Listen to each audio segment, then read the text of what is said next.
একটা নতুন রেসিপি নিয়ে চলে এলাম তোমাদের কাছে। দেখো আজকে নতুন স্টাইলে, আমার স্টাইলে আজকে চিকেন পকোড়া করব। তো ফার্স্টে চিকেনগুলো ছোটো ছোটো করে কেটে নিয়েছি, তারপর আর সাথে রয়েছে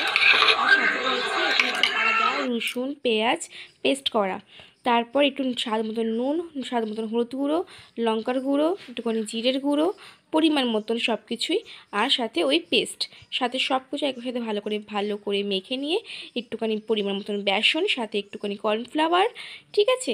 তারপর তার সাথে একটু সব কিছু ভালো করে একসাথে সুন্দর করে মেখে এটা রেস্টে দেবো রেস্টের জন্য।